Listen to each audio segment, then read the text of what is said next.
Nag-aalaga ka ba ng manok or gusto mo bang mag-alaga ng manok? Paano ba ang tama? At paano mo ba may ibibigay sa manok mo ang 100% na pag-aalaga nang naayon lang sa iyong kakayanan? Yung kahit kunti lang yung wala kang kakayanan masyado sa ibang bagay gaya sa feeding. Halimbawa, kulang ka sa feeding mga kabrid, bumabawi ka sa ibang bagay gaya ng atintibong pag-aalaga mga kabrid. So tara, magpakita tayo ng ganyang klaseng sistema.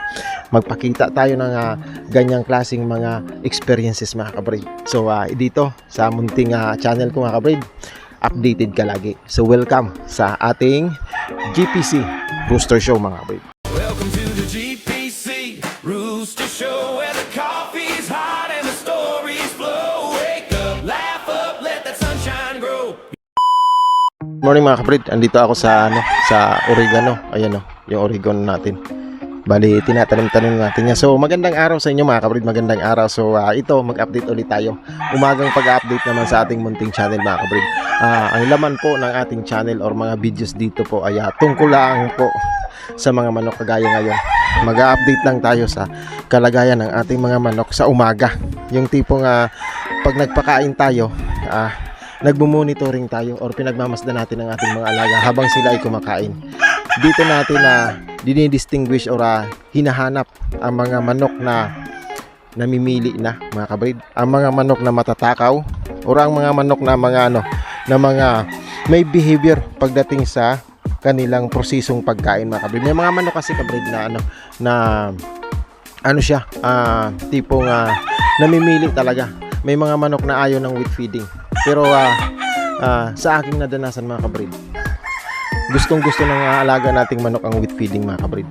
Gustong-gusto nila. Para sa akin ito yung mga madalas na ginawa natin mula pag nag-month old na ang manok natin. Ayan, nag-wheat feeding na agad tayo mga kabrid. So ginagamit ko talaga mga kabrid yung laging may saging. Napakasustansya ng saging, napakalaking bagay sa kalusugan ng ating mga alaga ang saging mga kabrid. So ito mga kabrid, hindi pa rin natin napalitan yung Boston sweater na yun. Kailangan nun mapalit. Ang ginagawa ko kabrid sa pagpapalit o switching method ng ating mga alaga, yung paglilipat-lipat. Halimbawa, si ito mabait na or sanay na siyang magpanik, magtaas baba sa ganitong TV mga kabrid. Mataas yan, pero nakakapanik baba na yan siya. So pag ganyan na ang sistema ng manok, marunong na siya kabrid. Mayroon na siyang history or nagkaroon na siya ng pag-iisip na kaya niya nang umangat o tumaas. Doon na natin ina-apply ang salitang switching mga kabrid. Pinapalitan natin ng manok yan. Yung mga hindi na naman marunong magpanik taas. Once kasi na marunong na ang manok dito, marunong na siyang umakyat baba, andun na sa kanyang physical aspects ang salitang balanse mga kabrid. Balansyado na yung manok na yan pag marunong na siya magpanik, magbaba, taas. Mayroon na siyang ganong behavior. Balansyado na yung pangangatawan niya. Ayos na yan mga kabrid. Maabtik na sinasabi.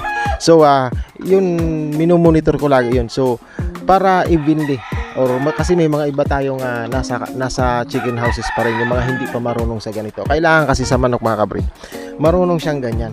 Mayroon siyang karanasan sa pag-akyat baba.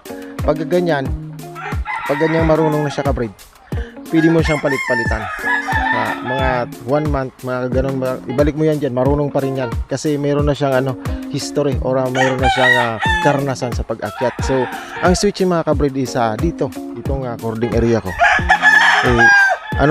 Yung parang pag-develop sa ating mga alaga para magkaroon sila ng balansing pangangatawan pagdating sa lakas ng pakpak at sa lakas ng paa mga kabrid. Yung galaw nila, kailangan balansyado. Yung pag ang manok mga kabrid is marunong umakyat baba, ina-apply na natin ang switching.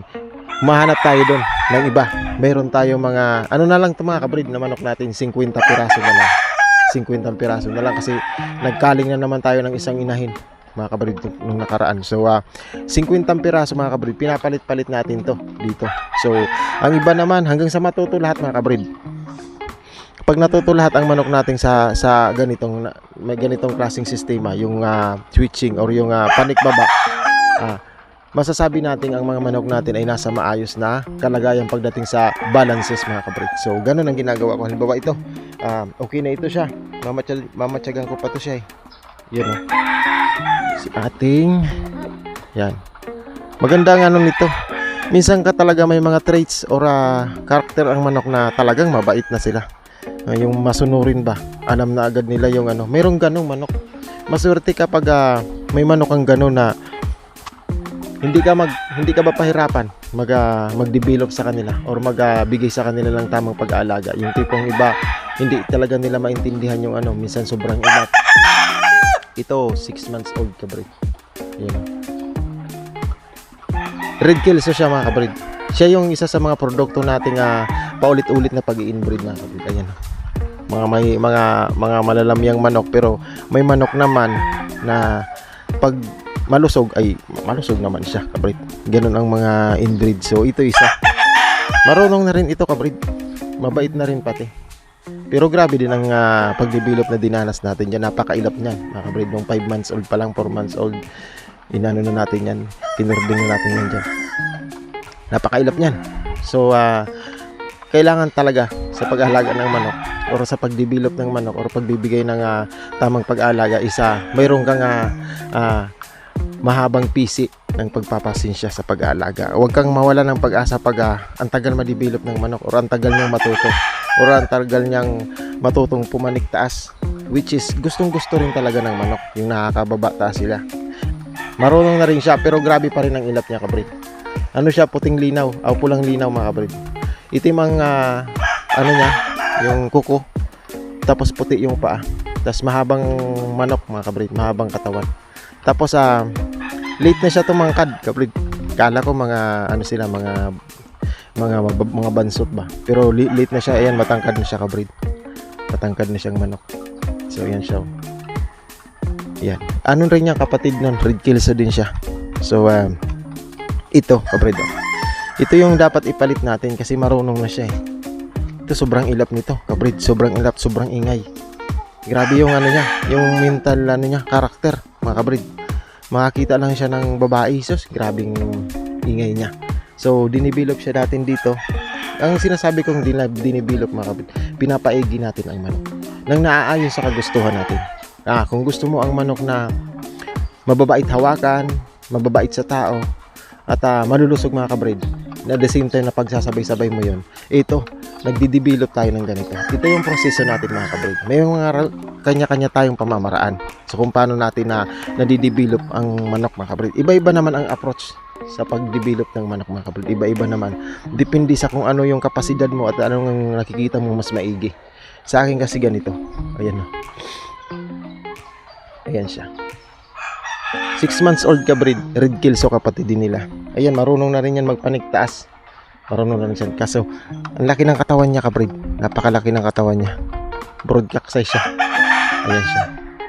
Ang kagandahan mga kabrid, ang mga napapansin ko sa mga manok na mahilig umangat ay andito sa cording iya. Hindi talaga sila nagkakaroon ng development ng sapula mga kabrid. Napaka lalim ng mga silungan nila mga kabrid. Yung mga sipit-sipitan nila ay talagang kipot na kipot mga kabrid. Yung hipo mo sa ilalim, ang gaganda ng hipo. Tamo yung mga silong ng mga manok natin. Ayan, mga bata pa lang pero malalalim na ang silong. Ang silong ng mga yung ilalim ng buntot, yan ang lagi mong titingnan sa isang malusog na manok. Para sa akin pag yan isa walang nakaumbok dyan mga kabrid, walang formation ng mga sapula-sapula or taba ng manok mga kabrid, maayos naman yan.